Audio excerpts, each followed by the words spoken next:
video, let us learn about the first experiment, that is design of monopole and half-wave dipole antenna. So first let us design with monopole, later with half-wave dipole, so that it will be easy to analyze. So as such, the monopole, if you zoom out and see, you can see a small pole type structure of cylindrical in nature is being seen. A small gap is being present between ground plane, and that will be used to give the excitation. And this cylinder, it represents the air box, means the limits within which the simulator has to calculate. Coming to the design, so here the specifications will be like, say we are giving the operating frequency as 1 gigahertz.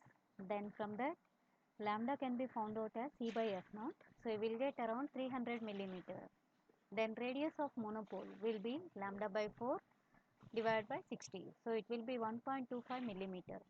Then the gap where the excitation is being given, it is chosen to be 2 times of radius of monopole. So we will get 2.5 millimeter. Then the actual height for the monopole will be lambda by 4 minus h gap. So this will be 75 millimeter minus 2.5 millimeter. It will come to around 72.5 millimeter.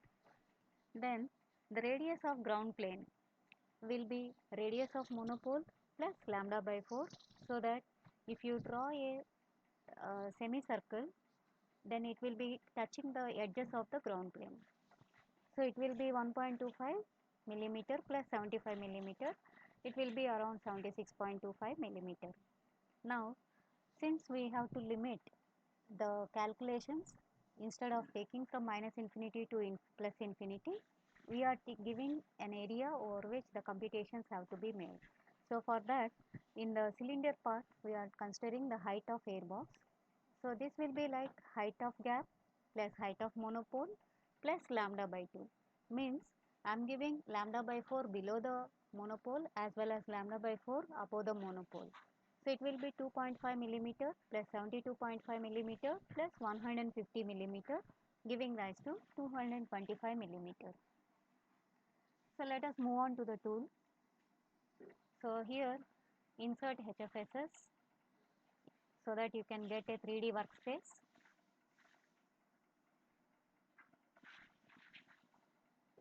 Then actually we follow here 4 steps. The first step being development of component, that is the antenna design. According to the specification, whatever the dimensions you have got, the same has to be reflected here. Then the second portion will be assigning excitation as well as boundary. So boundaries will be like giving whether the ground is a perfect conductor or not, and the air box being given as a radiation. Then excitation must be given to the gap that has been provided for excitation. Then third part, it will be giving the solution frequency and the limit or band of frequencies over which it has to perform the simulation. Then fourth one will be the results and validation. So we need to verify whether we are getting the same results or not. So for that, in the workspace, say first let us create a cylinder. So it has to be 3 clicks because it is a 3 dimension. Now I am changing the name of cylinder to monopole, and I am assigning here a perfect electric conductor so that it will be similar to copper. So assign some color, then assign some transparency level, then give OK. Now go to create cylinder. So here let us choose the position to be 0, 0 and 2.5 because I want to give the gap height. I will be keeping the ground plane on the XY plane, and above some height I will be placing the monopole. And here the radius already we have pre-computed, it will be 1.25 millimeter, and height will be 72.5 millimeter. So you need to verify these units also, then give OK. If I press Ctrl D, you can see a blue color structure is placed along the Z axis and it is not touching the XY plane. Then let us go with placing of rectangle. Click somewhere here. So change the name as gap. Give some other color. So as I am giving excitation, I am taking it to be a red color. Give some transparency level. Now go to create rectangle. Here the position will be 0, comma, minus 1.25, comma, 0 millimeters. The x size will be 2.5 as well as the y size will be 2.5. Then give OK. So now here one change you have to see. This is along z direction, but I need to place along x direction. So that you can visualize here. You can visualize here it is starting from xy plane to the cylinder. Then let us take the circle, click on draw circle, place on xy plane, rename it as ground plane, ground underscore plane, give some other color, say I have chosen green, here I take it as 0.8. So ground plane, go to create circle. So it has to start with 0, 0, 0, that is horizon, and the radius must be 76.25 millimeters. So now press Ctrl D. You can see, suppose if I am drawing an arc like this as a semicircle, it will be touching the ends of the ground plane. Now click on another cylinder for airbox. Click somewhere. Now rename it as airbox. So as I am taking two words together, I am giving underscore, and here material will be air because it is quite nearer in the order of millimeters. So I am taking it to be blue color, and the transparency level I have chosen as 0.8 because I am comfortable with that. You can choose as per your like. So it will be 0, comma, 0, comma, minus 75 millimeters.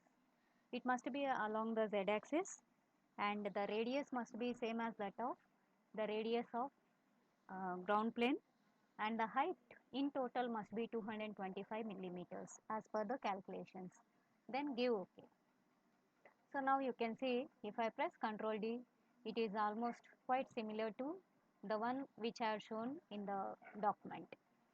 So now we have another set.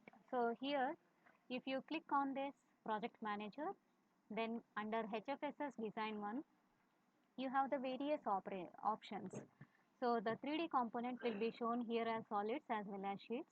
Now the boundaries as well as excitations have to be given, analysis have to be given. So for that, take ground plane, right click, assign boundary, perfect E.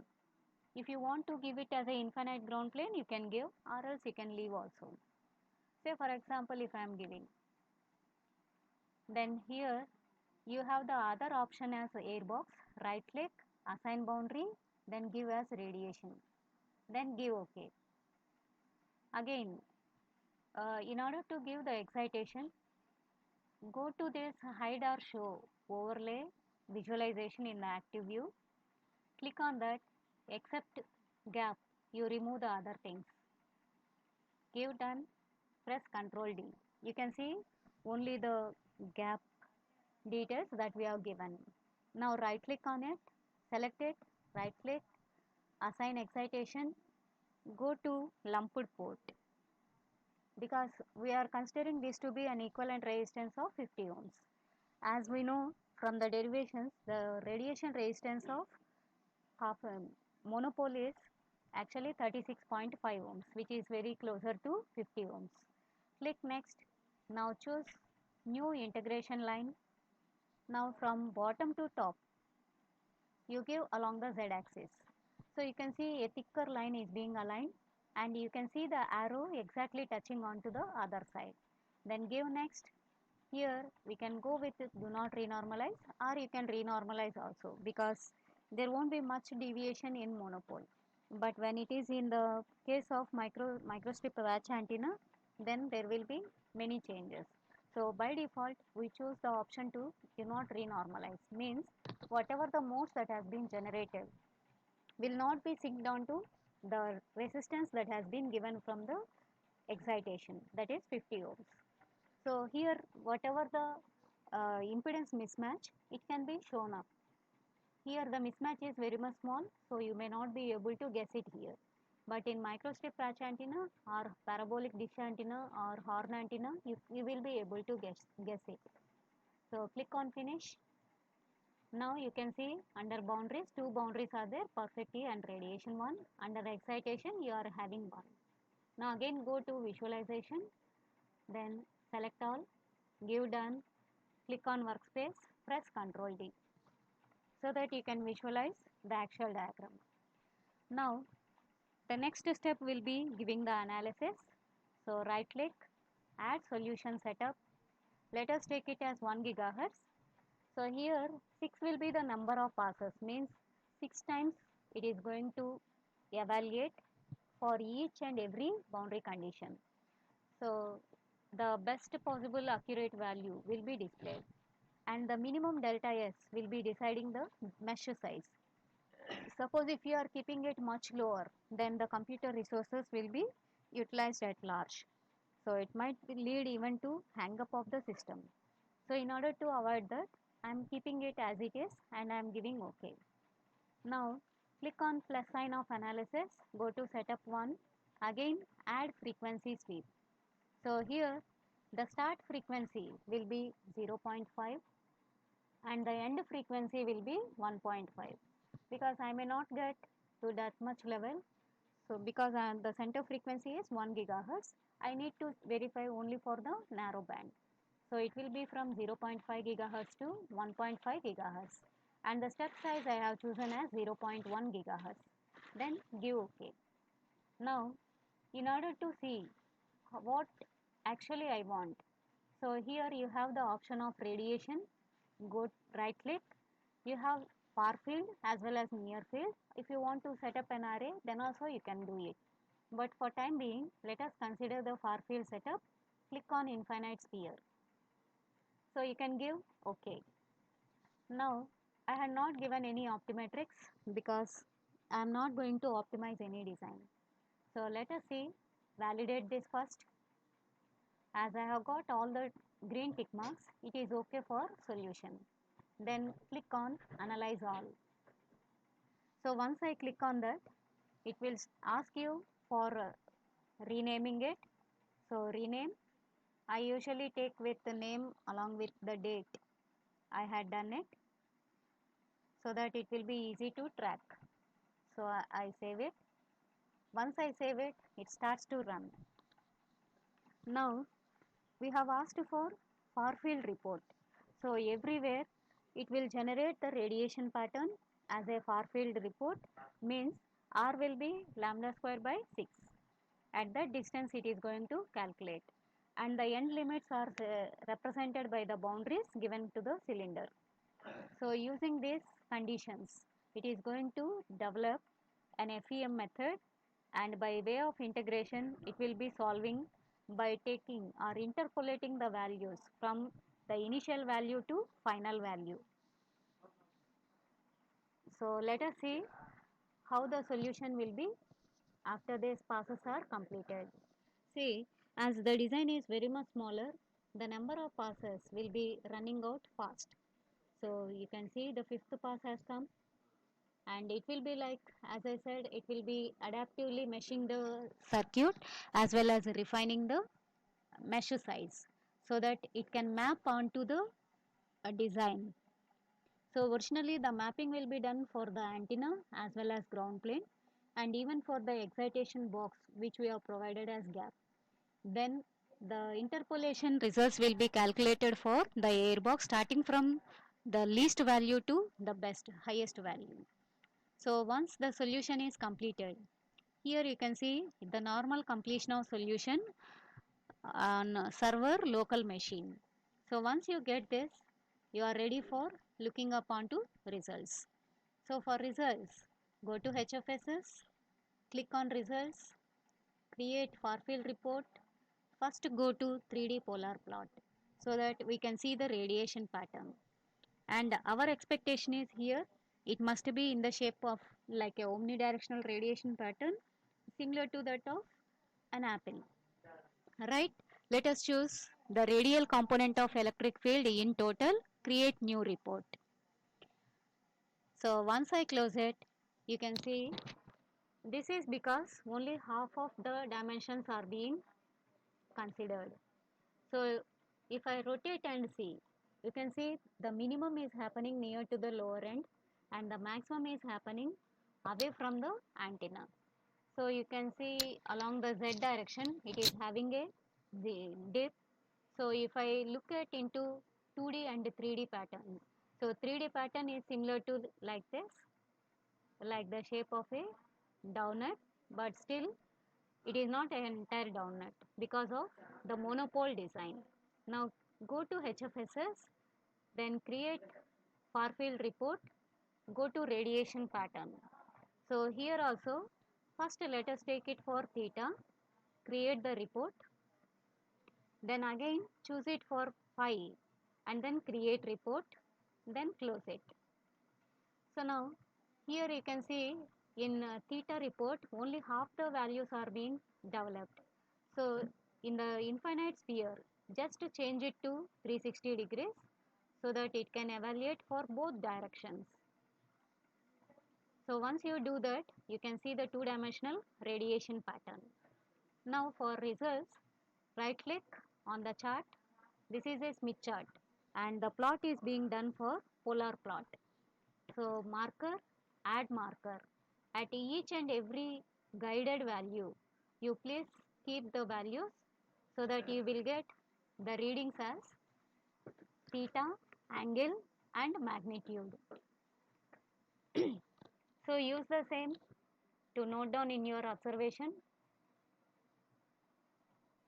and complete the radiation pattern. So for record also, we will be utilizing the polar plot only and we'll be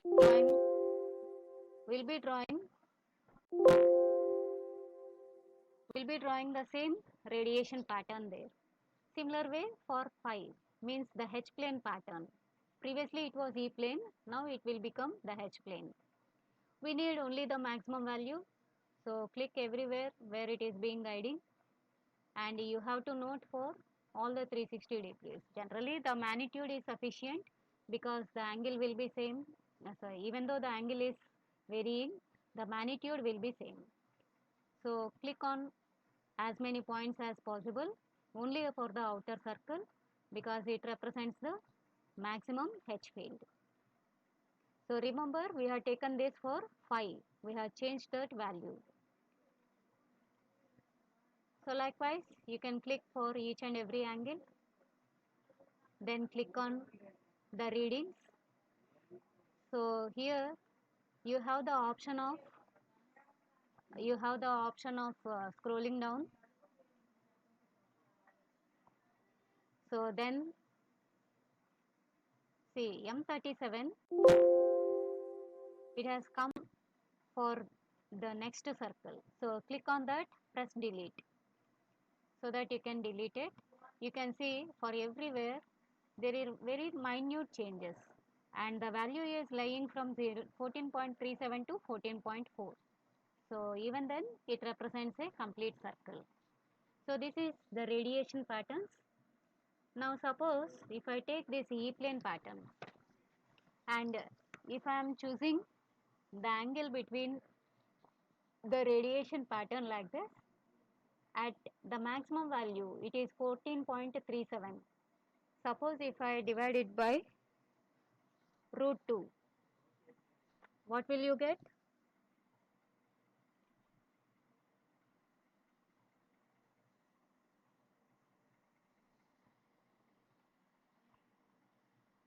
So it is 14.3734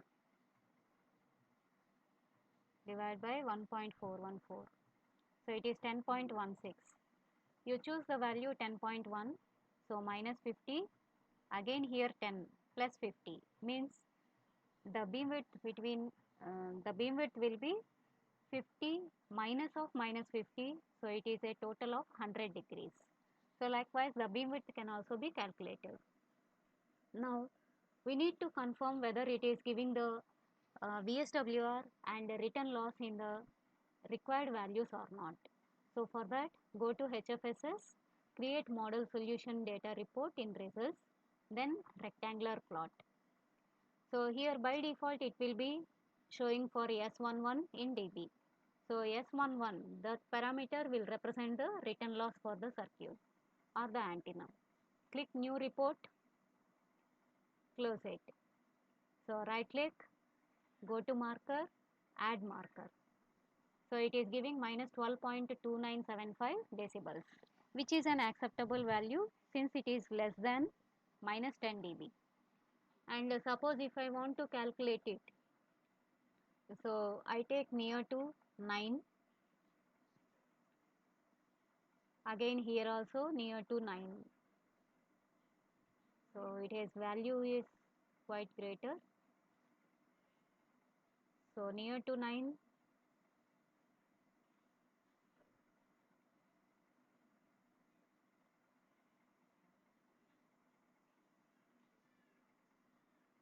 select the unwanted ones.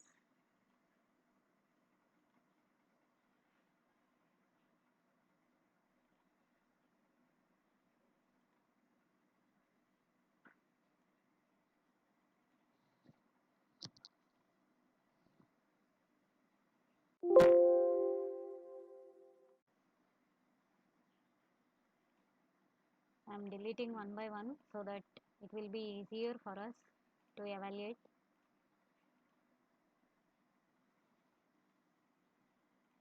Okay, so near to 9.7, say for example, it is giving 0.9. Okay, so if I take the trace characteristics or the marker, say along the X mark, if you are adding upon the X marker, you can see you can move it to exactly this value.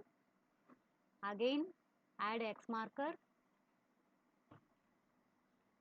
again now you move it to the next value, say 9.7. So you can see the frequency is 0.15 gigahertz. So that is the narrow band for return loss bandwidth. That is how you will be evaluating the return loss bandwidth. Now go to HFSS, go to results, create model solution data report, rectangular plot. Now click on VSWR, no need to select any function, then click on new report. So VSWR as per the norms, it must be within the limits of 1 and 2. So here it is 1.64, so it is an acceptable value. That's why we say this antenna is perfect for radiation at 1 gigahertz frequency. So slowly we will learn the other parameters also. So for time being, we remember like this. Okay. Then coming to one more concept called plot fields. We want to see how the fields are emanating. So click on HFSS design one. Here select monopole. Right click, go to plot fields. Here E. Let us make it as a vector electric field. Then give done. You can see once it is done, you can see the vectors that are being emanating. So the maximum radiation is from this edge and it is slightly decreasing towards this edge. That's why a shape like a V-type shape has come in the two-dimensional radiation pattern. In the similar manner, you can go with plot of fields for H-plane means magnetic field. So you can see how the magnetic field is varying. Then in the similar manner, you can go with plotting of the current density. Here also you can have a plot of surface current as well as volume current. Generally, we are much more interested in surface currents because we need to see whether it is acting as a perfect conductor or not. So here the conduction is along the plane itself, so it is a perfect conductor because we are given this also as PEC, perfect electric conductor. Now press Ctrl D. Again we have one more option, select monopole. So here you can see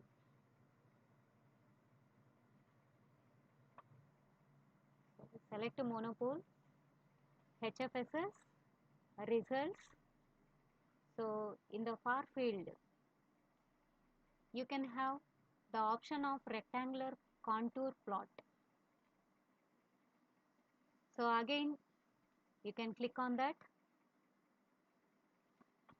So it is radiating away from the actual antenna and the maximum will be at a distance, at a far field distance. You can see that plot how it is being diminished when the person say we are moving away from the antenna. Then one more option we have, go to results, create data table. So you can have a calculator expressions or the design parameters.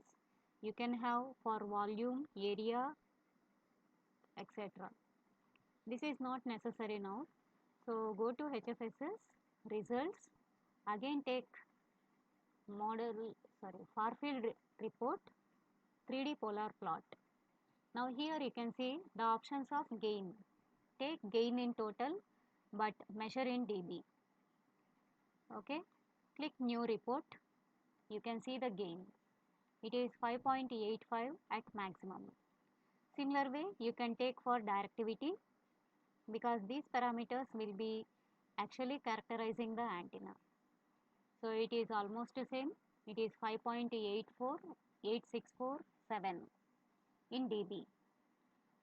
Again you have the other antenna parameters. So you can see the beam area, radiated power, radiation efficiency. This is much more important. So click on radiation efficiency. So you will get 1.0084. This is actually, if you are considering, it will be greater than 100%. This is because I had chosen the external ones as air, but I had given a perfect electric conductor, which is practically not possible. So there you have to give the actual material which you are, by using which you are going to fabricate. Because of that mismatch, you will be getting this variation in radiation efficiency.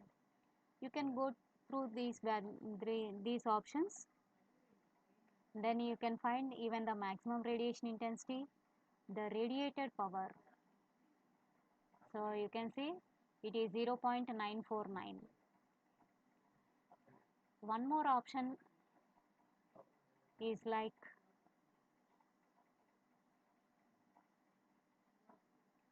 we can set even the object temperature. So those options we'll be doing later. So for time being, we'll be considering for observation the two-dimensional radiation pattern for both E plane as well as H plane, the VSWR value and return loss and its bandwidth, return loss bandwidth, followed by gain and directivity in decibels. And the others are your options, like you can represent the efficiency you have found, the radiated power, etc. So you can go through the various options that are available. This is how the monopole antenna will be designed. Thank you, Anil.